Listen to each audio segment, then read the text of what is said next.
श्री शिवाय नमस्तुभ्यम। दोस्तों, आप सभी लोग जानते हैं कि चैत्र नवरात्रि चल रहे हैं और इन चैत्र नवरात्रों में ही किया जाने वाला एक ऐसा उपाय है जिस उपाय को पंडित जी ने खुद शिव महापुराण कथा में बताया है, जो कि सिर्फ और सिर्फ चैत्र नवरात्रि में ही आप लोगों को करना है। और ये बात भी आप सभी लोग अच्छे से जानते हैं कि चैत्र नवरात्रि साल में सिर्फ एक बार आती है, तो मतलब इस उपाय को करने का मौका साल में सिर्फ आपको एक बार ही मिलता है, जो कि हम आपको इस वीडियो में बताने वाले हैं। ये उपाय ज़्यादा लोगों ने आप लोगों को नहीं बताया है, या ये वाला उपाय ज्यादातर लोगों को पता ही नहीं है, जो कि पंडित जी ने यहाँ पर बताया हुआ है। अब दोस्तों, ये जो उपाय है ये मात्र एक लोटे जल वाला उपाय है। ये एक लोटे जल वाला उपाय ऐसा नहीं है कि आप लोग एक लोटा जल लेते हो और शिव जी पर चढ़ा देते हो। ये उपाय थोड़ा अलग है, क्योंकि दोस्तों इस उपाय को करने के बाद आपके जीवन में बहुत सारी खुशियां आ जाएंगी। अगर आप लोग इस उपाय को इन चैत्र नवरात्रों में कर लेते हो तो आप ये मानकर चलना कि आपके जीवन में जितनी भी प्रकार की दुख और परेशानी चल रही हैं, या आपके घर में परिवार में जितनी भी प्रकार की दुख और परेशानी चल रही हैं, वह दूर हो जाएंगी।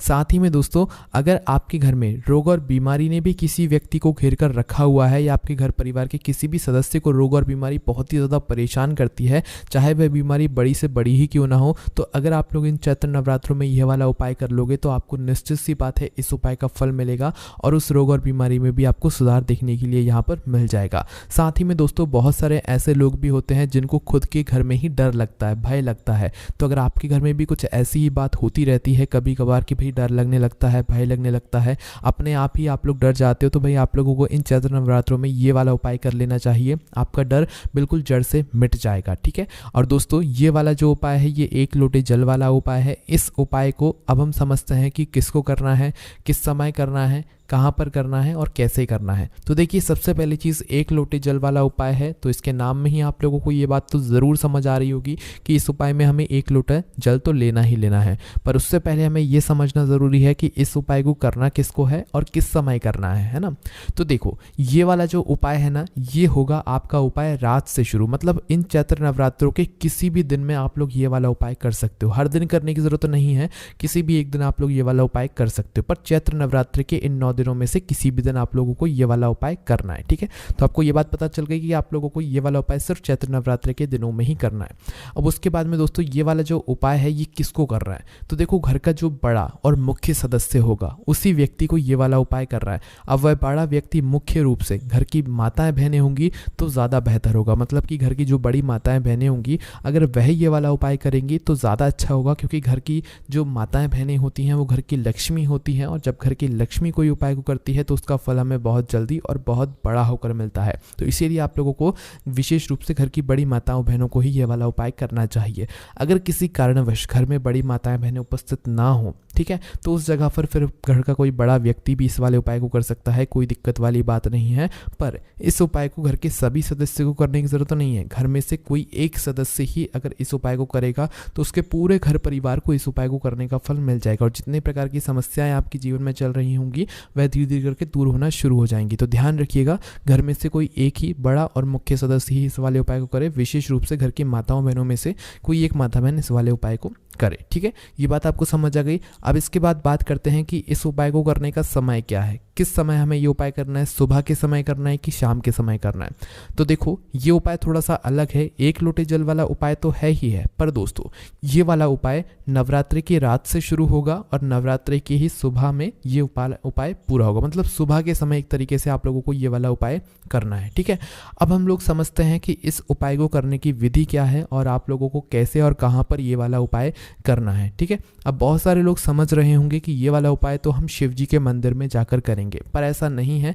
चैत्र नवरात्रि चल रहे हैं तो भाई ये वाला उपाय आप लोगों को किसी एक वृक्ष के नीचे जाकर करना है, जो कि हम आपको बताएंगे। पर ये वाला उपाय भगवान शिव जी के मंदिर में जाकर नहीं होगा। उससे पहले अब हम समझते हैं थोड़े उपाय को करने की विधि कि ये वाला उपाय आप लोगों को करना कैसे है। तो देखो, एक लोटे जल वाला उपाय है, ये बात तो आपको समझ आ रही होगी कि इसमें एक लोटा जल तो हमें आवश्यकता पड़ेगी ही पड़ेगी। पर ये एक लोटा जल हमें कहाँ पर लेना है, किस जगह से भरना है, वो भी सुन लो। देखो, चैत्र नवरात्रि की किसी भी एक रात को आप लोग ले लेना, ठीक है, क्योंकि ये उपाय रात्रि से शुरू होगा, है ना। तो चैत्र नवरात्रि में किसी भी एक रात को, आज देख रहे हो तो भाई आज रात में उपाय को शुरू करना, किसी भी रात में देख रहे हो तो भाई उस दिन की रात्रि से आप लोग इस उपाय को शुरू करना।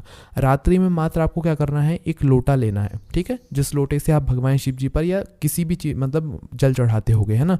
तो भाई आपको एक सादा लोटा लेना है ना। उस सादा लोटे के अंदर या जो भी आपके पास लोटा है उस लोटे को लेकर, मतलब मीडियम साइज़ का वो लोटा होना चाहिए, ना ज़्यादा छोटा हो ना ज़्यादा बड़ा हो, ठीक है। तो एक लोटा आपको लेना है। उस लोटे के अंदर आपको इन नवरात्रि के किसी भी दिनों में रात्रि में मतलब जल भरकर रख देना है। उस लोटे को फुल भरकर जल भरकर रख देना है। कहाँ पर रखोगे उस जल को भरकर, देखो जो आपके घर में पीने के पानी वाला स्थान होता है या आपके घर के रसोई घर में कोई अच्छी सी जगह देखकर इस एक लोटे के अंदर आप लोग शुद्ध जल भरकर आप लोग रख देना। कब रखोगे, नवरात्रि की किसी भी दिन की रात्रि में। ध्यान से सुन लेना, इस जल को आपको नवरात्रि के किसी भी दिन की रात्रि में ही रखना है, ठीक है। तो जैसे ही आप लोग इस एक लोटे जल के अंदर मतलब एक लोटे के अंदर इस अच्छे से शुद्ध जल भर देते हो, तो भाई इस लोटे को आप किसी भी एक शुद्ध स्थान पर अपने ही घर में रख देना। विशेष रूप से रसोई घर में रखोगे तो ज़्यादा बेहतर होगा, ठीक है। एक लोटा जल भरकर आपने रख दिया। अब एक लोटा जल भरकर रखने के बाद दोस्तों आपका यहाँ पर काम अभी हो जाता है पूरा, ठीक है।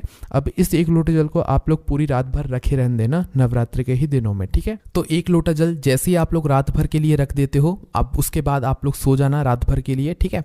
रात भर सोने के बाद जैसे ही आप सुबह उठते हो, तो भाई सुबह उठने के बाद आपका सबसे पहला काम ये रहेगा कि आप शुद्ध हो जाएं, स्नान वगैरह से सब कुछ निवृत्त हो जाए, मतलब स्नान वगैरह कर लें, क्योंकि आपको अभी यहाँ पर उपाय को पूरा करना है ना। क्योंकि उपाय हमने नवरात्रि की रात से शुरू किया था और उपाय पूरा होगा मतलब नवरात्रि की ही सुबह के समय। तो आपने रात में एक लोटा जल शुद्ध वाला भर के रख दिया, अब उसे पूरी रात भर रखे रहने दो। सुबह उठो वापस से, सुबह उठने के बाद सबसे पहले स्नान करो, स्नान करके शुद्ध और धुले हुए वस्त्र अच्छे से पहनकर तैयार हो जाओ, क्योंकि हमें इस उपाय को अभी पूरा करना है, ठीक है। तो जैसे ही आप लोग सुबह उठते हो, जितना सुबह जल्दी उठकर आप लोग ये वाला उपाय कर सकते हो उतना जल्दी उठने की कोशिश करना। बाकी 10, 11, 12 बजे तक भी अगर आप उपाय को पूरा कर सकते हो, किसी कारणवश अगर लेट भी हो जाते हो तो भाई आप लोगों को कोई दिक्कत वाली बात नहीं है, आप इस उपाय को पूरा कर लेना। पर जितना जल्दी सुबह हो सके उतना जल्दी उपाय को करने की कोशिश करना, ठीक है। तो सुबह के समय आप उठकर स्नान करके शुद्ध होकर अच्छे या धुले हुए वस्त्र पहनकर तैयार हो जाना, और उसके बाद में इसी जल के पास में आ जाना, इसी जल पात्र के पास में आ जाना जिसके अंदर आप लोगों ने जल भरा हुआ था रात्रि में, ठीक है। जिस भी लोटे के अंदर आपने जल भर कर रखा हुआ था रात्रि में, उस जगह पर आ जाना है। और उस जगह पर आने के बाद अब आपको इस एक लोटे जल को उठाना है। पर दोस्तों यहाँ पर एक बात और निकल कर आती है, जब आप लोग रात्रि में इस जल को भरकर रखोगे तो क्या हमें इस जल को ढककर रखना है? जी हाँ, बिल्कुल इस जल को ढककर रखना है।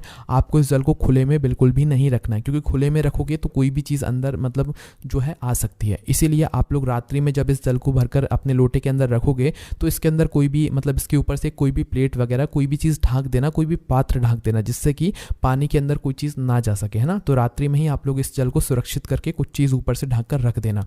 सुबह जैसे ही मतलब वापस से आप इस जल पात्र के पास में आते हो, शुद्ध होकर स्नान करके, बिना नहाए इस जल पात्र को मत छूना, स्नान करके ही छूना, ठीक है।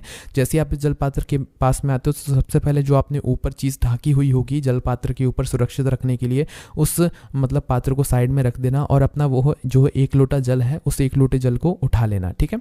अब इस एक लोटे जल को उठाने के बाद दोस्तों आपका इसके बाद में सबसे पहला काम जो रहेगा वो रहेगा एक बेलपत्री का, क्योंकि सुबह के समय आपको एक बेलपत्री की भी यहाँ पर आवश्यकता पड़ेगी, ठीक है। और ये बेलपत्री आप लोगों को अपने घर पर ही जो है चाहिए पड़ेगी, इसलिए ये प्रश्न आप बिल्कुल मत करना कि अगर बेलपत्र ना मिले तो क्या करें। बेलपत्र नहीं मिलेगी तो फिर उपाय पूरा ही नहीं होगा, इसलिए इस बात का आप लोग ध्यान रखना, ठीक है। तो आप लोगों को क्या करना है कि अपनी एक बेलपत्र अगर कोई बेचने वाला है तो भाई उससे ले लेना, या तो आप लोग पहले से ही जो है रात्रि में ही या मतलब एक दिन पहले से ही जो है एक बेलपत्र अपने घर में तैयार करके रख लेना। और अगर सुबह के समय आपको बेलपत्र मिल जाए तो भाई और अच्छी बात है, आप वह बेलपत्र ले लेना। तो आपको मात्र एक बेलपत्र लेना है और इसी जल पात्र के अंदर, इसी जल के अंदर आप लोगों को डाल देना है। कुछ भी नहीं करना है, मात्र इस बेलपत्र को, इस एक बेलपत्र को, एक ही बेलपत्र चाहिए, एक से ज़्यादा नहीं चाहिए, इस एक बेलपत्र को अपने जल के अंदर डाल देना और यह जल आप लोग तैयार कर लेना, ठीक है। जल के अंदर बेलपत्र डालने के बाद इस लोटे को आप अपने हाथों में उठा लीजिएगा, दोनों हाथों से पकड़ लीजिएगा इस लोटे को और इस लोटे को अपने पूरे घर में घुमाइएगा, ठीक है। जैसे आप बेलपत्र डाल लेते हैं ना, उसके बाद ही में आपको इस लोटे जल को पूरे घर में घुमाना है। तो दोनों हाथों से पकड़कर इस लोटे को अपने पूरे घर में घुमा लीजिएगा, मतलब हर कमरे में जाकर एक एक चक्कर लगा लीजिएगा। पूरे घर की जो भी बाउंड्री है आपके घर के अंदर की, वहां पर पूरे में इस एक लोटे जल को लेकर, जिसके अंदर आपने बेलपत्र डाली हुई है, इसको लेकर घूम लीजिएगा, ठीक है।